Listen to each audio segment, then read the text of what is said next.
नमस्कार दोस्तों, आइए जानते हैं आज राजस्थान के दिन भर की ताज़ा और बड़ी खबरें। आज राजस्थान से पहली खबर है कि 29 जनवरी को प्रदेश में गांव बंद आंदोलन, 45,000 से ज्यादा गांव होंगे शामिल। न्यूनतम समर्थन मूल्य पर फसल खरीद के कानून को लेकर राजस्थान में 29 जनवरी को गांव बंद आंदोलन होगा। किसान महापंचायत के राष्ट्रीय अध्यक्ष रामपाल जाट ने अजमेर में मीडिया को बताया कि इस आंदोलन में राज्य के 45,537 गांवों से शामिल होने का आह्वान किया गया है। गांव बंद आंदोलन के तहत ग्रामीण न तो गांव छोड़ेंगे और न ही अपने उत्पादों को बाहर भेजेंगे। खरीदारी के लिए बाहरी लोगों को गांव आना होगा। आपातकालीन स्थितियों को छोड़कर किसी भी प्रकार के यातायात साधनों का उपयोग नहीं किया जाएगा। आंदोलन का उद्देश्य है कि किसानों को अपने उत्पादों का उचित मूल्य मिल सके और खाद्य वस्तुओं में मिलावट से बचाव हो। राजस्थान के इन जिलों में आज ओले गिरने की संभावना। राजस्थान के अजमेर में सुबह से रुक रुक कर तेज बारिश हो गई है। इस वजह से जिले का तापमान नीचे गिर रहा है और सर्दी के डबल अटैक से बचने के लिए लोगों को घरों में छिपना पड़ रहा है। सर्दी से बचने के लिए लोगों के पास अंगीठी और हीटर ही एकमात्र सहारा बचा है। भारत मौसम विज्ञान विभाग IMD की माने तो आज राजस्थान के कुछ संभाग में बारिश के साथ ओलावृष्टि की भी संभावना सकती है। ओले गिरने से लोगों की परेशानी बढ़ना तय माना जा रहा है। IMD ने येलो अलर्ट जारी करते हुए कहा है कि 11 जनवरी 2025 को जयपुर, पाली, अजमेर, सीकर, नागौर, जोधपुर, बीकानेर, झुंझुनू और चूरू जिले में कहीं कहीं पर बादल गरजने के साथ बारिश हो सकती है। वहीं 12 जनवरी को चूरू, झुंझुनू, नागौर, सीकर, अलवर और भरतपुर, श्रीगंगानगर, हनुमानगढ़, बीकानेर, अजमेर, जयपुर, दौसा, करौली और धौलपुर में बारिश के साथ ओले गिरने की संभावना है। मौसम विभाग के अनुसार राजस्थान में 13 और 14 जनवरी को मौसम साफ रह सकता है। हालांकि 15 और 16 जनवरी को फिर से नया विक्षोभ सक्रिय होने की संभावना है, जिससे राज्य का पूर्वी हिस्सा सबसे ज्यादा प्रभावित हो सकता है। इसके बाद 17 से 23 जनवरी के बीच पूर्वी राजस्थान में बारिश की संभावना जताई गई है। आमेर किले में सस्ती हुई हाथी की सवारी। अगर आप भी सर्दी की छुट्टियों में राजस्थान घूमने का प्लान बना रहे हैं तो ये खबर आप ही के लिए है। जयपुर के आमेर किले में अब आप कम पैसे देकर हाथी की सवारी कर सकेंगे। पुरातात्विक विभाग ने हाल ही में नई रेट लिस्ट जारी करते हुए महल में हाथी सवारी का किराया 1,000 रुपए तक कम कर दिया है। यानी अब आपको आमेर किले में हाथी की सवारी के लिए सिर्फ 1,500 रुपए ही देने होंगे। पहले यह किराया 2,500 रुपए था। नई दरें 10 जनवरी 2025 से लागू हो गई हैं। आर्कियोलॉजिकल डिपार्टमेंट के इस फैसले से देशी विदेशी पर्यटकों में खुशी की लहर है। वहीं किराया कम होने से हाथी पालकों में नाराजगी देखी जा रही है, क्योंकि 1 अक्टूबर 2024 को हाथी सवारी का किराया 1,100 रुपए से बढ़ाकर 2,500 रुपए किया गया था। अधिकारियों की माने तो किराया 2,500 रुपए करने से पर्यटकों की संख्या में भारी गिरावट आई है। इसीलिए पर्यटन विभाग ने किराया 150 रुपये करने का निर्णय लिया है।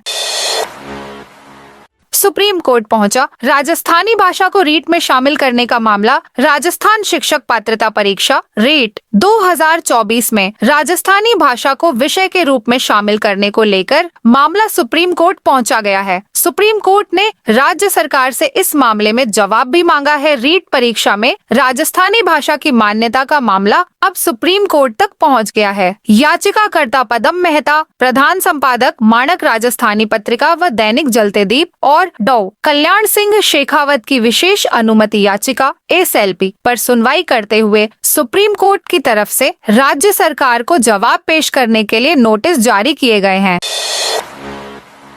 राजस्थान के मानगढ़ धाम से उठी भील प्रदेश बनाने की मांग। राजस्थान के बांसवाड़ा जिले में आदिवासियों के प्रमुख तीर्थ स्थल मानगढ़ धाम से गुरुवार को 4 राज्यों राजस्थान, मध्य प्रदेश, गुजरात और महाराष्ट्र के 49 जिलों को मिलाकर भील प्रदेश बनाने की मांग फिर जोरों से उठी। भील समाज की संस्था आदिवासी परिवार सहित 35 संगठनों की ओर से आयोजित महारैली में चारों राज्यों से आदिवासी समाज के हजारों लोग मानगढ़ धाम पहुँचे। बांसवाड़ा से भारत आदिवासी पार्टी बीएपी के सांसद राजकुमार रोत के अलावा आदिवासी परिवार की संस्थापक सदस्य मेनका डामोर ने मंच से कहा कि हम आदिवासी हिंदू नहीं हैं। आदिवासी महिलाएं पंडितों के बताए अनुसार न चलें। महिलाएं शिक्षा पर फोकस करें और व्रत उपवास बंद कर दें। रैली में प्रस्ताव पारित कर अलग से भील प्रदेश बनाने की मांग केंद्र सरकार को भेजी गई। साथ ही राजस्थान सरकार से आदिवासी क्षेत्र का विकास करने की मांग भी की गई।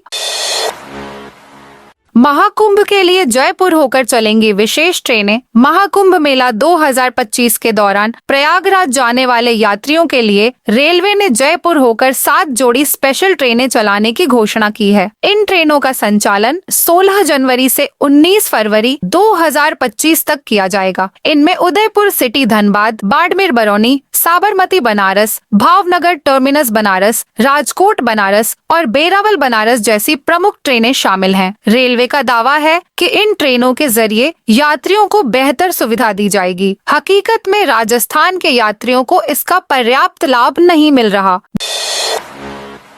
10वें दिन जारी रहा शाहपुरा जिला बचाओ आंदोलन। पूर्ववर्ती गहलोत सरकार द्वारा घोषित जिलों में शामिल शाहपुरा के जिला निरस्तीकरण के विरोध स्वरूप आंदोलन 10वें दिन भी जारी रहा। इस दौरान धरने पर बैठे आंदोलनकारियों ने सुंदरकांड का पाठ किया। भीलवाड़ा के शाहपुरा को दोबारा जिला बनाने की मांग को लेकर चल रहा शाहपुरा जिला बचाओ आंदोलन शनिवार को 10 बजे दिन भी जारी रहा। इस अवसर पर आंदोलनकारियों ने सुंदरकांड पाठ और संकीर्तन का आयोजन कर अपनी मांगों को मजबूती से उठाया। विप्र सेना के नेतृत्व में आयोजित इस कार्यक्रम में खटीक समाज ने भी अपना समर्थन देकर आंदोलन को नई ताकत प्रदान की। दिल्ली चुनाव को लेकर हनुमान बेनीवाल का बड़ा ऐलान। देश भर की नजर इस बार राजधानी दिल्ली में हो रहे विधानसभा चुनाव पर है। दिल्ली में विधानसभा चुनाव की तारीखों का ऐलान हो चुका है। ऐसे में सभी पार्टियां अपने अपने चुनाव प्रचार में जुट गई हैं। वहीं इस चुनाव में एक दिलचस्प बात देखने को मिली जब राष्ट्रीय लोकतांत्रिक पार्टी के अध्यक्ष और नागौर से सांसद हनुमान बेनीवाल ने बड़ा ऐलान किया है। बेनीवाल ऐलान किया है कि आरएलपी इस बार के चुनाव में आम आदमी पार्टी का सहयोग करेगी। साथ ही उन्होंने भाजपा और कांग्रेस पर आरोप लगाया है कि दोनों बड़े दल किसी भी क्षेत्रीय दल को आगे बढ़ने देना नहीं चाहते हैं। जयपुर में नगर निगम के सामने जमीन से निकली आग, मची अफरा तफरी। जयपुर के टोंक रोड पर नगर निगम के सामने जमीन से अचानक आग निकलने की घटना से हड़कंप मच गया। स्थानीय लोगों ने गीली मिट्टी और अग्निशमन यंत्रों से समय रहते आग पर काबू पा लिया, जिससे बड़ा हादसा टल गया। राजधानी जयपुर के टोंक रोड नगर निगम के सामने जमीन से अचानक आग निकालने से आसपास के इलाके में अफरा तफरी का माहौल बन गया। सड़क से आग निकालने की सूचना के बाद दमकल की गाड़ी मौके पर पहुंची, लेकिन उससे पहले आसपास के इलाके के लोगों ने गीली मिट्टी और अग्निशमन यंत्रों से आग पर काबू पा लिया। रिफाइनरी पर गरमाई सियासत। अशोक गहलोत बोले, 1 साल बर्बाद कर दिया। राजस्थान के पूर्व सीएम अशोक गहलोत ने रिफाइनरी शुरू नहीं होने पर कहा कि भजन लाल सरकार ने 1 साल बर्बाद कर दिया है। बता दें, मुख्यमंत्री भजन लाल शर्मा और उद्योग वाणिज्य राज्य मंत्री के विश्नोई ने 10 जनवरी बालोतरा स्थित पचपदरा रिफाइनरी का दौरा किया था। इस दौरान विश्नोई ने कहा था, अप्रैल तक रिफाइनरी का बड़ा हिस्सा शुरू हो सकता है। इसके बाद जयपुर में पूर्व सीएम अशोक गहलोत ने यह बयान दिया है। वहीं सीएम भजनलाल शर्मा ने पलटवार करते हुए कहा कि जुमलेबाजी में टाइम खराब नहीं करते, जबकि राजेंद्र सिंह राठौड़ का आरोप है कि कांग्रेस ने काम अटकाया है।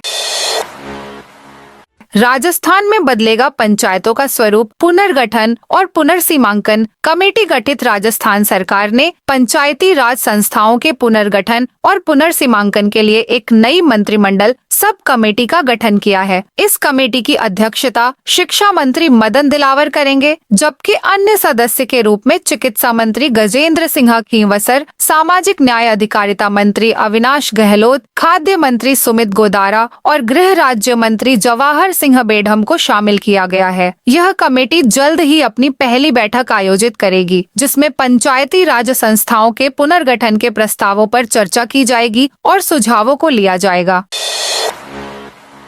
पेपर लीक में कांग्रेस के आधा दर्जन नेता शामिल। किरोड़ी लाल बोले, कार्रवाई नहीं हुई तो मैं सत्याग्रह करूंगा। राजस्थान की भाजपा सरकार में मंत्री पद से इस्तीफा देने वाले वरिष्ठ नेता किरोड़ी लाल मीणा ने बुधवार को एसओजी कार्यालय पहुंचकर अतिरिक्त महानिदेशक वीके सिंह को पेपर लीक के कई सबूत सौंपे। उनका आरोप है कि पिछली कांग्रेस सरकार में 3 भर्ती परीक्षाओं, राज्य प्रशासनिक सेवा RIS, पुलिस निरीक्षक SI और शिक्षक भर्ती परीक्षा के पेपर लीक मामलों में कांग्रेस के आधा दर्जन नेता शामिल हैं। इन सबूतों से पुलिस को बड़े मगरमच्छों को पकड़ने में मदद मिलेगी। अत्याधुनिक सुविधाओं से लैस होगा railway station. Amrit Bharat station योजना के तहत विकास कार्य जारी। दिल्ली मुंबई रेलवे लाइन पर स्थित दशकों पुराने सवाई माधोपुर रेलवे स्टेशन का स्वरूप अब बदलने वाला है। प्रधानमंत्री के अमृत भारत रेलवे स्टेशन योजना के तहत यहां 45 करोड़ की लागत से विभिन्न विकास कार्य युद्ध स्तर पर जारी है। सौंदर्यीकरण और विकास कार्यों के तहत किए जा रहे नए निर्माण कार्यों में प्लेटफॉर्म नंबर 4 की ओर सर्कुलेटिंग एरिया में 2 पार्किंग स्थल बनाए जा रहे हैं। इसके साथ ही एक नया बुकिंग ऑफिस और मुख्य वाणिज्य निरीक्षक कार्यालय का निर्माण भी जारी है। रेलवे स्टेशन पर प्लेटफॉर्म नंबर 1 से 4 को जोड़ने वाला नया फुटओवर ब्रिज बनाया जा रहा है और साथ ही 6 लिफ्ट और 11 एस्केलेटर लगाए जाएंगे। प्लेटफॉर्म नंबर 1 के बाहर चौपहिया और दोपहिया वाहनों के लिए विशाल पार्किंग और टीन शेड भी लगाए जाएंगे। रेलवे स्टेशन का पूरा स्वरूप निखारने के लिए विशेष प्रयास किए जा रहे हैं, जिसके तहत एक सुंदर गार्डन का निर्माण किया जाएगा। राजस्थान में 30 करोड़ की साइबर ठगी का भंडाफोड़। जयपुर कमिश्नरेट की पश्चिम पुलिस ने साइबर ठगी करने वालों के खिलाफ बड़ी कार्रवाई की है। पुलिस ने 30 करोड़ रुपए से ज्यादा की साइबर ठगी करने वाले गिरोह का पर्दाफाश किया है। इस कार्रवाई में जयपुर पश्चिम पुलिस ने 5 थाना क्षेत्रों में 40 स्थानों पर 10 से ज्यादा टीमें बनाकर कार्रवाई को अंजाम दिया, जिसमें 30 लोगों को गिरफ्तार किया गया है। कार्रवाई को लेकर एडिशनल पुलिस कमिश्नर कुंवर राष्ट्रदीप ने बताया कि यह गिरोह फर्जी बाबा बनकर लोगों से ठगी करता था। ये साइबर ठग गेमिंग एप्लीकेशन के जरिए और लोगों को मोटा मुनाफा कमाने का लालच देकर ठगी करते थे। इस मामले में जयपुर वेस्ट पुलिस ने 4 बड़े गिरोह के खिलाफ कार्रवाई की है, जिसमें टीम ने 8 अलग अलग गिरोह और 4 फर्जी कॉल सेंटरों के खिलाफ कार्रवाई की है, जिसमें आरोपियों को गिरफ्तार किया गया है। DCP वेस्ट अमित कुमार बुडानिया के निर्देशन में यह कार्रवाई की गई है। पुलिस ने कार्रवाई करते हुए 250 बैंक अकाउंट की पहचान की है, जिसमें 135 अकाउंट को फ्रीज किया गया है। 64 UPI अकाउंट फ्रीज किए हैं। इसी के साथ 20 ATM कार्ड को फ्रीज करवाए हैं।